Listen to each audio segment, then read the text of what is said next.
¿Qué pasa cuando un país se acerca demasiado a una superpotencia económica? Hoy vamos a ver de cerca el caso de Tailandia y su silenciosa pero cada vez más clara dependencia de China.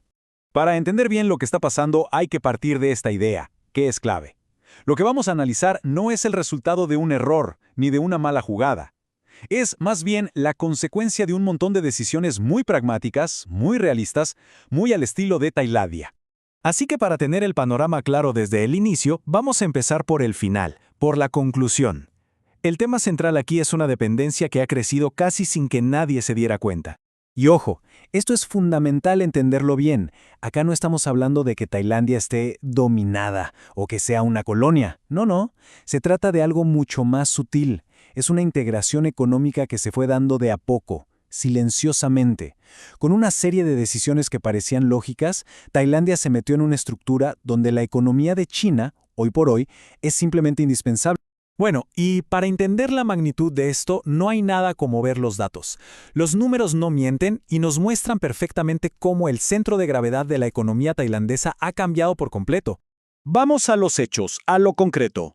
China se ha convertido en una pieza absolutamente fundamental para Tailandia en muchísimos frentes.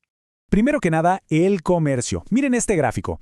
China es, y por lejos, el socio comercial número 1 de Tailandia, tanto para lo que compran como para lo que venden. La diferencia con los demás países es abismal.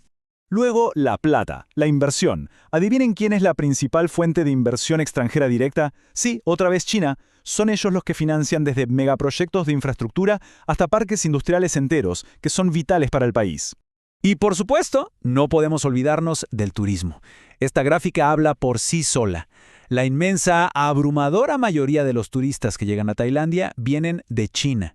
El impacto que esto tiene en la economía local, desde el hotel de lujo hasta el puestito de la calle, es masivo.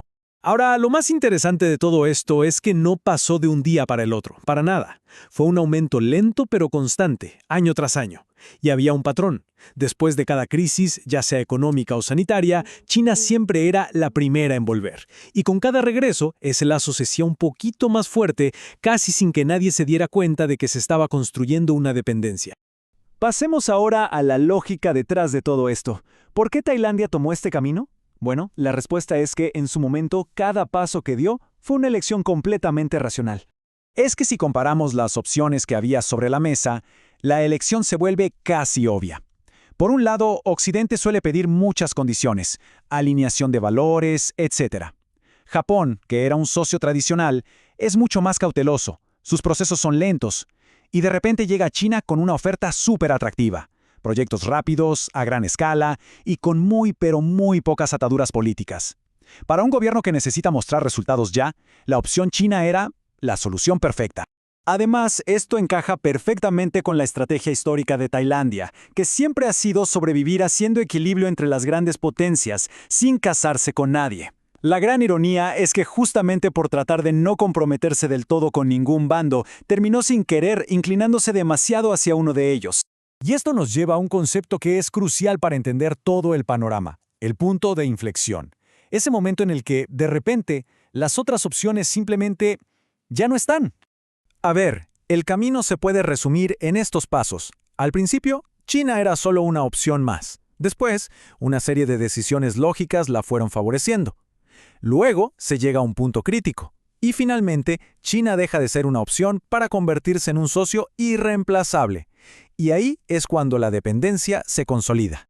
Una vez que se cruza ese punto, la realidad se ve así. Las economías locales de Tailandia simplemente no funcionan sin los turistas chinos. Las fábricas corren el riesgo de parar si las exportaciones a China se frenan, y miles de empleos dependen directamente de la inversión china. La estructura ya está montada.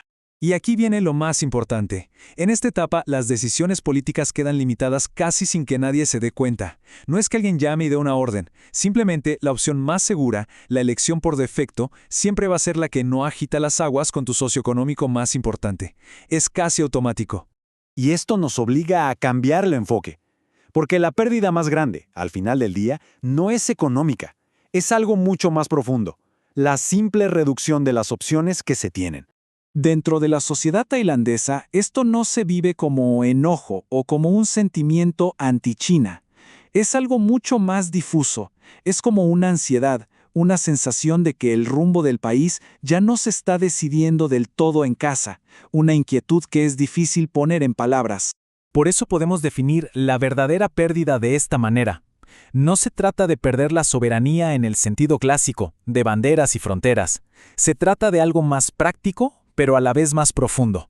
Es perder la libertad de elegir de otra manera.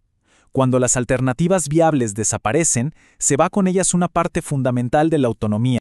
Y claro, el caso de Tailandia no es único, para nada. Es un patrón, una estructura que está afectando de distintas formas a muchísimas naciones en Asia, en África, en América Latina, países que se encuentran en diferentes puntos de esta misma dinámica con una gran potencia económica.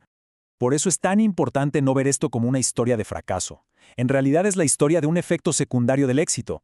Cada decisión que se tomó en su momento fue la correcta, trajo beneficios. Pero la suma de todos esos aciertos generó esta consecuencia inesperada, tan silenciosa que pasó desapercibida. Y cerramos con esta pregunta, que nos deja pensando.